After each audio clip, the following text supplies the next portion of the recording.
بسم اللہ الرحمن الرحیم الحمدللہ رب العالمین والصلاة والسلام علی اشرف الانبیاء والمرسلین فاما بعد فاعوذ باللہ من الشیطان الرجیم بسم اللہ الرحمن الرحیم رب اشرح لی صدری ویسر لی امری واحلل عقدۃ من لسانی یفقہوا قولی اللہم صلی علی محمد وآل محمد۔ اپنے تمام معزز سامعین و ناظرین کو میری طرف سے، میری ٹیم کی طرف سے ماہ سیام کا 16واں روزہ بہت بہت مبارک ہو۔ السلام علیکم ورحمۃ اللہ وبرکاتہ۔ ناظرین، آپ دیکھ رہے ہیں پروگرام فضیلت رمضان اور میں ہوں آپ کا ہوسٹ پروفیسر مدثر نجفی۔ امید ہے کہ آپ کا رمضان بہت اچھا گزر رہا ہوگا۔ ناظرین، یہاں ایک چھوٹی سی گزارش کرنا چاہ رہا ہوں آپ سے۔ دیکھا گیا ہے کہ ہمارے معاشرے میں سحری اور افطاری کرتے وقت ہم لوگ یہ بھول جاتے ہیں کہ پیٹ آخر ہمارا اپنا ہے۔ ان دنوں میں ڈاکٹروں کے پاس قطاریں لگ جاتی ہیں مریضوں کی۔ اوور ایٹنگ کرنے کی وجہ سے کافی مسائل جنم لیتے ہیں، اور روزہ ہمیں بھوک اور پیاس برداشت کرنے کا حکم دیتا ہے، لیکن ہم لوگ جو ہیں وہ کیا کرتے ہیں، سحری بھی کافی اچھی کر دیتے ہیں، افطاری کے وقت بھی ریکارڈ جو ہیں اگلے پچھلے وہ سب توڑ دیتے ہیں، اور جس کے بعد ہم خود بد ہضمی کا شکار ہو جاتے ہیں، اور رمضان ختم ہونے تک ہم اوور ویٹ کا بھی شکار ہو جاتے ہیں، ہمارے ویٹ جو ہے بڑھ جاتے ہیں۔ اور رمضان تو ہمیں اس چیز کا درس دیتا ہے کہ ہم جو ہے وہ صبر کریں اور بھوک اور افلاس اور پیاس کو جو ہے برداشت کریں۔ اس چیز کے بارے میں ضرور سوچیے گا، اس چیز کو اپنی زندگیوں میں ضرور لاگو کیجیے گا۔ افطاری اور سحری جو ہے وہ مناسب کریں تاکہ بیماریوں سے بچا جا سکے۔ اچھا ناظرین، آج ہمارا جو ٹاپک ہے وہ ہے سود۔ سود جو ہے وہ اسلام کی روشنی میں جائز ہے یا ناجائز ہے۔ سود کے بارے میں کافی سخت قسم کی جو ہیں وعیدیں ہیں، ان کے بارے میں ہم جاننے کی کوشش کریں گے۔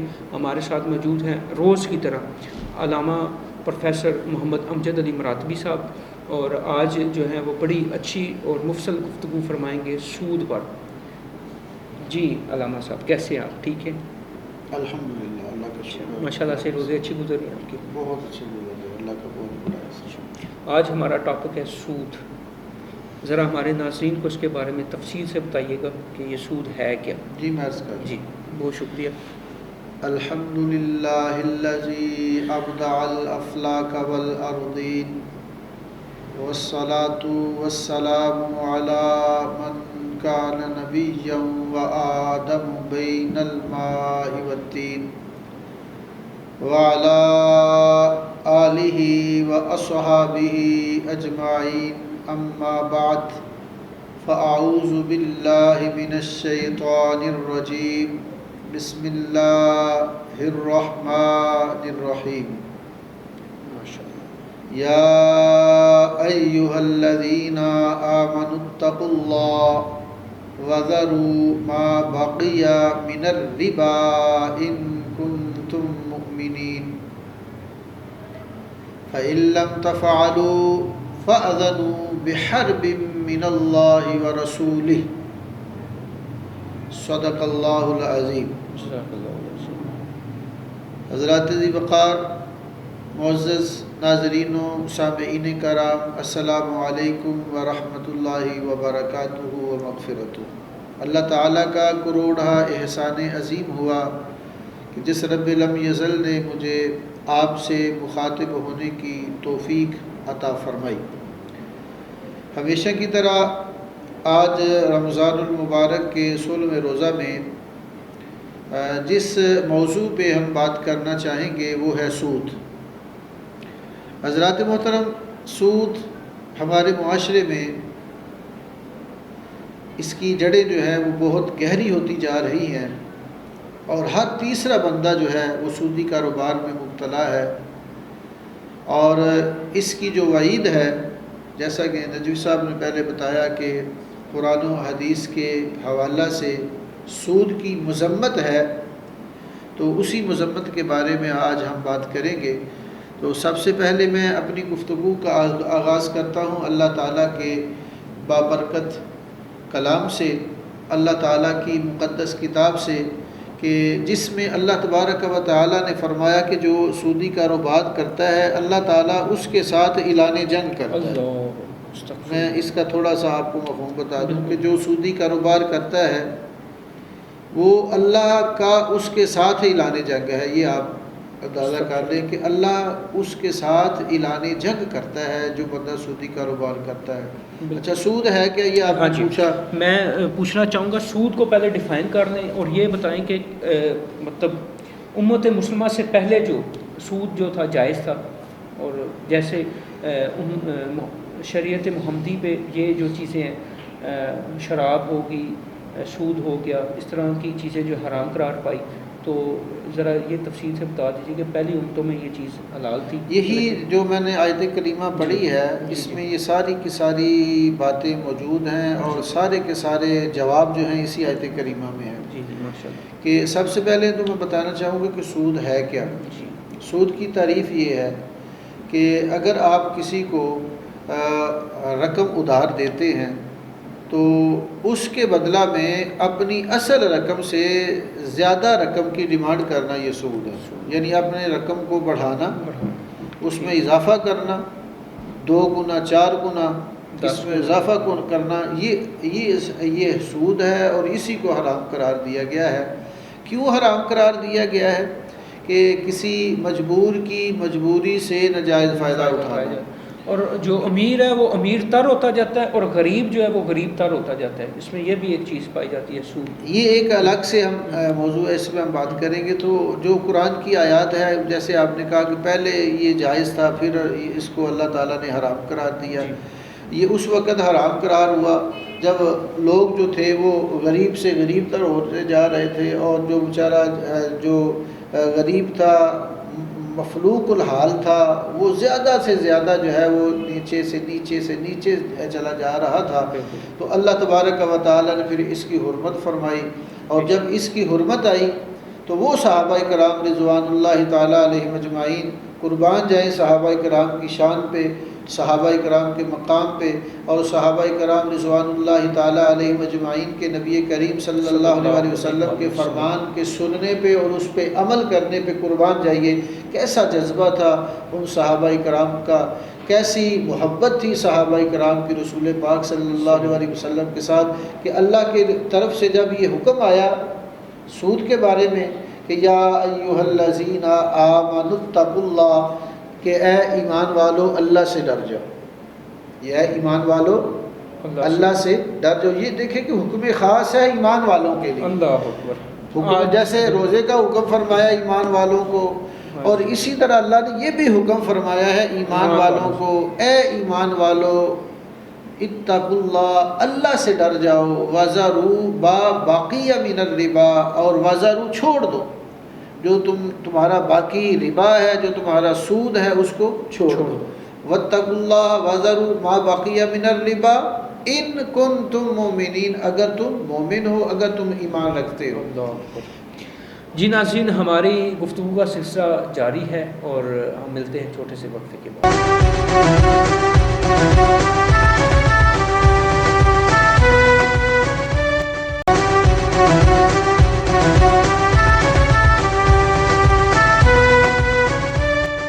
ویلکم بیک ناظرین، آپ دیکھ رہے ہیں پروگرام فضیلت رمضان، اور آج ہمارا ٹاپک ہے سود۔ ماشاءاللہ سے علامہ صاحب بڑی ڈیٹیل کے ساتھ سود کے بارے میں ہمیں بتا رہے تھے۔ جی علامہ صاحب۔ تو میں عرض کر رہا تھا کہ اللہ کی ذات نے فرمایا کہ اے ایمان والو اللہ سے ڈر جاؤ اور چھوڑ دو جو تمہارا باقی ربا ہے، سود ہے، اگر تم مومن ہو۔ ان کنتم، ان جو ہے یہ حرف شرط ہے، اور کنتم کا تمہیں مخاطب کیا جا رہا ہے کہ جو صحابہ کرام موجود تھے ان کو مخاطب کیا جا رہا ہے کہ مؤمنین، اگر تم ایماندار ہو، مومن ہو، تو پھر تمہیں یہ کام چھوڑنا پڑے گا، سود والا کاروبار چھوڑنا پڑے گا۔ اچھا، اس سے آگے جو اللہ کی ذات نے فرمایا ہے وہ ہے فرمایا کہ فَإِن لَّمْ تَفْعَلُوا فَأْذَنُوا بِحَرْبٍ مِّنَ اللَّهِ وَرَسُولِهِ، کہ اگر تم یہ کاروبار نہیں نہ چھوڑتے ہو، اب اس کے نہ چھوڑنے پہ وعید دیکھ لیجئے، اس کے نہ چھوڑنے پہ اللہ تعالیٰ کا حکم دیکھ لیجئے۔ فَإِن لَّمْ تَفْعَلُوا، اگر تم اس کو نہ چھوڑو، اس کو نہ کرو، اس کو نہ چھوڑو، فَأْذَنُوا بحرب من اللہ ورسولہ، تو پھر تیار رہو، اللہ اور اللہ کا رسول جو ہے وہ تمہارے ساتھ اعلان جنگ فرماتے ہیں۔ اللہ کے ساتھ کون ہی جنگ کر سکتا ہے جی؟ اللہ کے رسول کے ساتھ کون جنگ کر سکتا ہے؟ تو جو سودی کاروبار کرتے ہیں ان کے لیے قرآن کا یہ حکم ہے کہ وہ اللہ اور اللہ کے رسول کا ان کے ساتھ اعلان جنگ ہے۔ اب یا تو آپ سودی کاروبار چھوڑ دیں یا پھر اللہ تعالیٰ سے جنگ کرنے کے لیے تیار ہو جائیں۔ سود میں اب بندہ دیکھتا ہے کہ اس کا مال جو ہے وہ بڑھ رہا ہے، بظاہر تو بڑھتا بظاہر اس کو بڑھتا ہوا نظر آ رہا ہے، لیکن اللہ فرماتا ہے کہ بڑھتا نہیں ہے، جو اس کا جو بقیہ جو مال ہے اس کو بھی وہ سود جو ہے وہ تباہ و برباد کر دیتا ہے۔ زکوٰۃ دینے سے مال بڑھتا ہے، زکوٰۃ دینے سے بظاہر مال جو ہے وہ کم ہوتا ہوا نظر آ رہا ہے، لیکن اللہ فرماتا ہے کہ تیرا مال بڑھ رہا ہے اور سودی کاروبار سے تمہارا مال جو ہے وہ کم ہو رہا ہے، تو خسارے کی طرف جا رہا ہے، تو نقصان کی طرف جا رہا ہے۔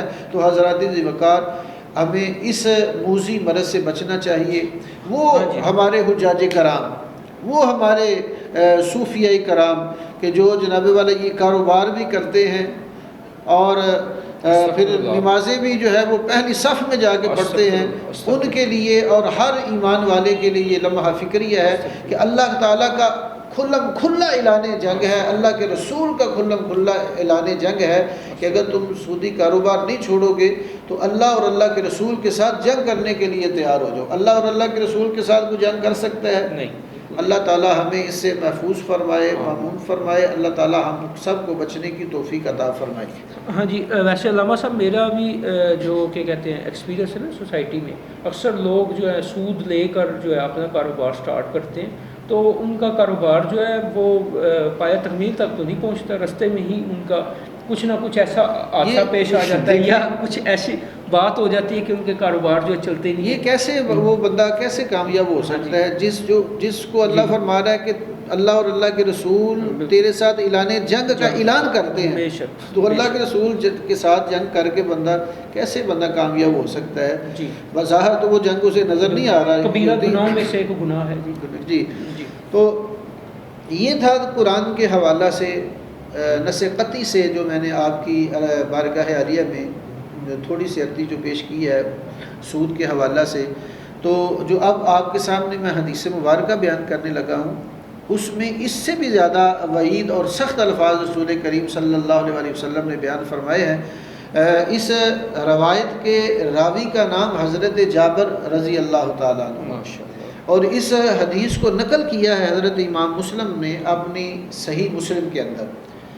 حضرت جابر رضی اللہ تعالیٰ عنہ فرماتے ہیں کہ نبی کریم صلی اللہ علیہ وآلہ وسلم نے فرمایا، آقا علیہ الصلاۃ والسلام کا فرمان دیکھ لیے کہ فرمایا کہ سود لینے والا، سود دینے والا، جیسے وہ ہے نا لفظ الراشی والمرتشی کلاہما فی النار، رشوت لینے والا اور رشوت دینے والا دونوں جہنم۔ تو رشوت کا بازار اب دیکھ لیجیے کتنا گرم ہے، کتنے عروج پہ ہے۔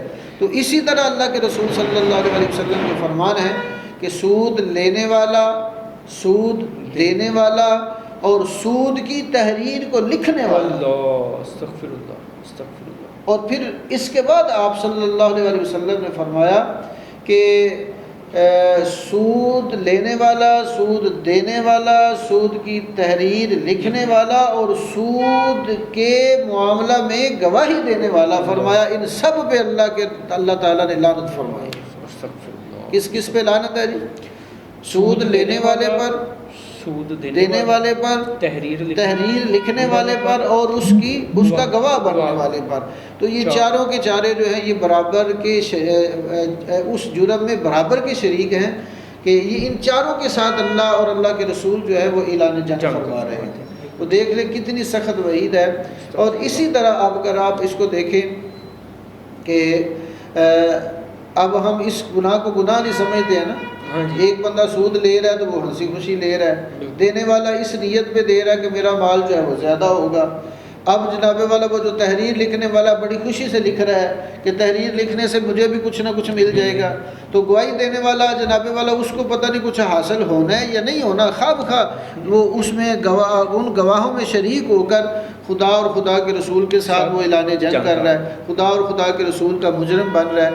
تو اس باتوں سے بچنے کے لیے ضروری ہے کہ ہم اللہ تعالیٰ کے احکامات کو مانیں، جس کے بارے میں رسول کریم صلی اللہ علیہ وسلم نے ہمیں سارے کا سارا بتا دیا، سکھا دیا، سمجھا دیا، اور جو ہمارے بڑے بڑے مسائل تھے ان کو سلجھا دیا. تو حضرات ذی وقار اسی سے ریلیٹڈ جو ہے وہ اگلی حدیث مبارکہ حضرت حنظلہ رضی اللہ تعالیٰ عنہ کی ہے، وہ بھی میں آپ کے گوش گزار کرتا ہوں. جی ناظرین، ماشاءاللہ سے علامہ صاحب بڑی خوبصورتی سے قرآن و حدیث کی روشنی میں ہمیں سود کی ممانعت سے آگاہ فرما رہے ہیں. یہاں وقت ہوا ہے چھوٹے سے کمرشل بریک کا. بریک کے بعد آئیں گے اور مزید جاننے کی کوشش کریں گے.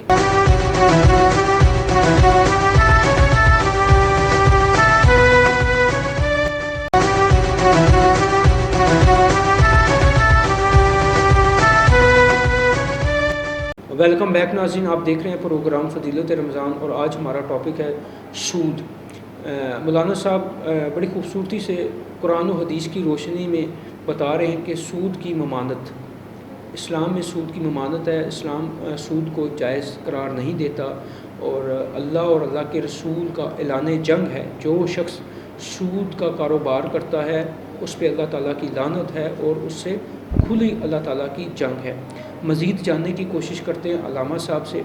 جی علامہ صاحب. حدیث مبارکہ جو حدیث نمبر 2 میں آپ کو بتانے جا رہا ہوں اس کے حوالہ سے، وہ اس حدیث کے راوی کا نام حضرت حنظلہ رضی اللہ تعالیٰ عنہ ہے، جو غسائل الملائکہ ہے. واہ کیا بات ہے. غسائل الملائکہ کا مطلب ہے کہ وہ صحابی رسول جن کو شہادت کے بعد فرشتوں نے غسل دیا ہے، اللہ، اس لیے ان کو غسائل الملائکہ کہتے ہیں. اور اس حدیث کو نقل کیا ہے امام نے جو اپنی کتاب مشکاہ شریف میں. یہ مشکاہ شریف کے اندر یہ حدیث موجود ہے، اور حضرت حنظلہ رضی اللہ تعالیٰ عنہ غسائل الملائکہ اس کے راوی ہیں. اور غسائل الملائکہ کی اگر میں بات کروں تو نبی پاک صلی اللہ علیہ وسلم جب حضرت حنظلہ کے جنازہ کے ساتھ شرکت فرما رہے تھے تو آپ اپنی ایڑیاں جو ہیں وہ اٹھا کے چل رہے تھے. صحابہ نے عرض کی یا رسول اللہ، اس سے پہلے تو آپ نے کبھی اس طرح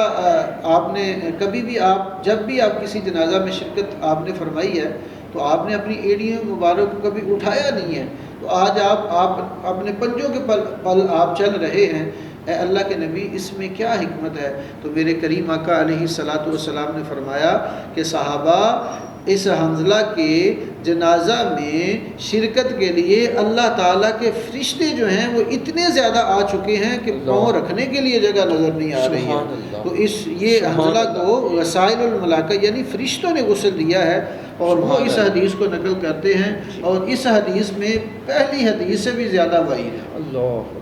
حضرت حنظلہ رضی اللہ تعالیٰ عنہ فرماتے ہیں کہ نبی کریم صلی اللہ علیہ وآلہ وسلم نے فرمایا کہ سود کا 1 روپیہ، حدیث میں درہم کا لفظ ہے، حدیث میں درہم یعنی سود کا 1 درہم بھی جس نے جان بوجھ کر کھایا. میں پھر سے ریپیٹ کر دوں سامعین کے لیے کہ سود کا 1 درہم بھی جس نے جان بوجھ کر کھایا، فرمایا 36 بار زنا کرنے سے بھی یہ برا ہے. یعنی 36 بار زنا کرنا ایک طرف، اور سود کا 1 روپیہ کھا لینا یہ ایک طرف. یعنی سود کا 1 روپیہ کھا لینا 36 بار گناہ کرنے سے بھی زیادہ گناہ ہے. استغفر اللہ. کتنی سخت وعید ہے اس میں. تو ہم اس بات کو سمجھتے نہیں ہیں، ہیں. یا تو ہمیں پھر سود کی جو ممانعت ہے اس کے بارے میں پتہ نہیں ہے، یا پھر جو اللہ تعالیٰ نے سود کاروبار کرنے والوں پہ لعنت کیا جو اس کے بارے میں ہمیں پتہ نہیں ہے، یا پھر ہم نے قرآن کی اس آیت کا ترجمہ نہیں پڑھا جس میں اللہ تعالیٰ کھلم کھلا اعلان جنگ فرما رہے ہیں. تو پھر بھی ہم ان سب کچھ جاننے کے باوجود، ماننے کے باوجود اور ایمان لے آنے کے باوجود، مسلمان ہونے کے باوجود پھر بھی ہم یہ سارے کے سارے کاروبار کر رہے ہیں. تو پھر اگر جس بندے پہ رب کی لعنت ہو، جس بندے کا خدا کی ذات کے ساتھ اعلان جنگ ہو، تو اس بندے کی عبادت کیا رب قبول فرمائے گا؟ نہیں، اس بندے کے صدقات و خیرات رب قبول فرمائے گا؟ بالکل نہیں، اس بندے کی زکوٰۃ و صدقات و خیرات رب قبول فرمائے گا؟ بالکل نہیں۔ اس بندے کا ان لوگوں کو رمضان المبارک میں جناب والا راشن فری دینا کہ اللہ قبول فرمائے گا؟ نہیں۔ اگر تو وہ سودی کاروبار سے ہے، سودی روپے سے ہے، سودی پیسے سے ہے، سودی بزنس سے ہے، تو پھر آپ لوگوں کو وہ راشن تو دے رہے ہیں، لیکن اللہ تعالیٰ کے ساتھ بھی آپ جو اعلان جنگ کر رہے ہیں، جو اللہ کے ساتھ آپ کھلم کھلی جنگ کر رہے ہیں، اس کے لیے بھی آپ تیار کر رہے ہیں۔ تو 36 بار زنا کرنے سے بھی یہ بدتر ہے۔ اور اسی سے ریلیٹڈ ایک اور حدیث مبارکہ بھی میں آپ کے گوش گزار کر دوں کہ اس روایت کو راوی کرنے والے حضرت ابو ہریرہ رضی اللہ تعالیٰ عنہ ہیں، اور اس حدیث کو نقل کیا ہے ابن ماجہ نے۔ تو حضرت ابو ہریرہ رضی اللہ تعالیٰ عنہ فرماتے ہیں کہ نبی کریم صلی اللہ علیہ وآلہ وسلم کا فرمان ہے کہ سود کا گناہ ایسے 70 گناہوں سے بھی بڑھ کر ہے، اور جن گناہوں میں سب سے کم درجے کا گناہ جو اپنی ماں سے زنا کرنے کے برابر۔ یعنی اس بات کو دوبارہ سے آپ ذرا سمجھ لیجئے، اور اس بات کو اپنے دل دماغ کی تختی میں نقش کر لیجئے، اپنے کانوں سے پنبہ جو ہے وہ ذرا نکال لیجئے، اور اس حدیث مبارکہ کو اپنے دماغ میں، اپنے دل میں بٹھا لیجئے۔ آقا علیہ الصلاۃ والسلام کا یہ فرمان سماعت کر لیجئے۔ نبی کریم صلی اللہ علیہ وآلہ وسلم کی اس حدیث مبارکہ کو سن کر، اس پر عمل کر کے اپنے کاروبار کو وسیع سے وسیع تر کر لیجئے، اور اپنے کاروبار کو برکتوں سے مزین کر لیجئے کہ حضرت ابو ہریرہ رضی اللہ تعالی عنہ نے فرمایا کہ نبی کریم صلی اللہ علیہ وآلہ وسلم نے فرمایا کہ سود کا گناہ ایسے 70 گناہوں کے برابر ہے، اور جس گناہ میں سب سے کم درجے کا گناہ یہ ہے کہ وہ بندہ اپنی ماں سے زنا کرے۔ استغفر اللہ، استغفر اللہ۔ یہ میرے الفاظ نہیں ہیں، بڑی معذرت کے ساتھ، یہ اللہ تعالیٰ کے رسول کے فرمان ہیں، احادیث مبارکہ ہیں، اور احادیث مبارکہ جتنی بھی میں نے آپ کے بارگاہ عالیہ میں پیش کی ہیں وہ بحوالہ متن کی ہیں، راوی کا نام، کتاب کا نام وہ آپ کے گوش گزار میں نے کیا ہے۔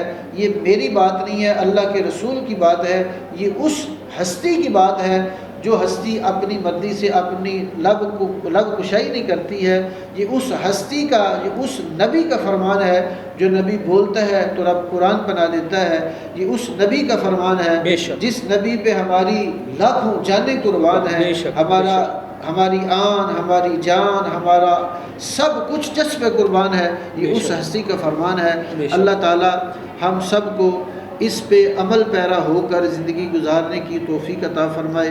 اللہ کی ذات میں آخر میں دعا گو ہوں کہ اللہ ہمیں اس موذی مرض سے بچنے کی توفیق عطا فرمائے۔ اللہ اور اس کے رسول کے ساتھ اعلان جنگ کرنے سے اللہ تعالی ہمیں بچائے۔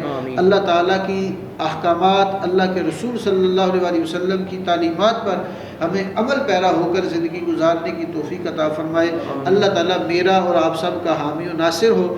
اللہ کی ذات ہم سب پر اپنی رحمتوں کا نزول فرما کر تمام بیماروں کو شفا بھی عطا فرمائے، اور خالصتاً خصوصی طور پہ رمضان المبارک کا ببرکت مہینہ ہے، میں رب العالمین کی بارگاہ میں دعا کرتا ہوں کہ میرا رب، میرا خالق، میرا مالک اس ملک پاکستان کو استحکام اور ترقی عطا فرمائے، اس کو اندرونی بیرونی خطرات سے محفوظ فرمائے، ظالموں کے ظلم سے، حاسدوں کے حسد سے، شریروں کے شر سے ہمیں محفوظ فرمائے، اور اس ملک پاکستان میں اللہ تبارک و تعالی اسلامی قوانین کا نفاذ فرمائے، اور میرے آقا کی شریعت کے مطابق اللہ سب کو زندگی گزارنے کی توفیق عطا فرمائے۔ وآخر دعوایا ان الحمدللہ رب العالمین، وصلی اللہ علی حبیبہ محمد وآلہ وصحبہ اجمعین برحمتک۔ جی ناظرین، امید ہے کہ آج کا پروگرام بھی آپ کو اچھا لگا ہوگا۔ مولانا صاحب نے بڑی خوش اسلوبی سے، بڑی خوبصورتی سے قرآن و حدیث کی روشنی میں سود کی ممانعت کے بارے میں ہمیں بتایا ہے۔ اب دامن وقت میں گنجائش نہیں ہے کہ ہم مزید اور اس چیز پہ بات کر سکیں۔ آپ سے اجازت چاہیں گے حضرت مولا کائنات علی علیہ السلام کے اس قول پر کہ رزق اگر دانش اور عقل مندی سے ملتا تو تمام جانور اور بے وقوف انسان اس دنیا میں رہتے ہی نہ۔ آخر میں جو ہیں مولانا صاحب وہ ہمیں نعت رسول مقبول سنائیں گے۔ سارے نبیوں کے عہدے بڑے ہیں، لیکن آقا کا منصب جدا ہے۔ وہ امام صف انبیاء ہے، ان کا رتبہ بڑوں سے بڑا ہے۔ وہ امام صف انبیاء ہے، ان کا رتبہ بڑوں سے بڑا ہے۔ کوئی لفظوں میں کیسے بتا دے ان کے رتبے کی حد ہے تو کیا ہے۔ ہم نے اپنے بڑوں سے سنا ہے، اور صرف اللہ ہی ان سے بڑا ہے۔ ہم نے اپنے بڑوں سے سنا ہے، صرف اللہ ہی ان سے بڑا ہے۔ مستقل ان کی چوکھٹ عطا میرے معبود یہ التجا ہے۔ مستقل ان کی چوکھٹ عطا میرے معبود یہ التجا ہے۔ کوئی لفظوں میں پوچھے تو بتا دوں، کوئی لفظوں میں پوچھے تو کہہ سکوں میں۔ باب جبریل میرا پتہ ہے، سارے نبیوں کے عہدے بڑے ہیں،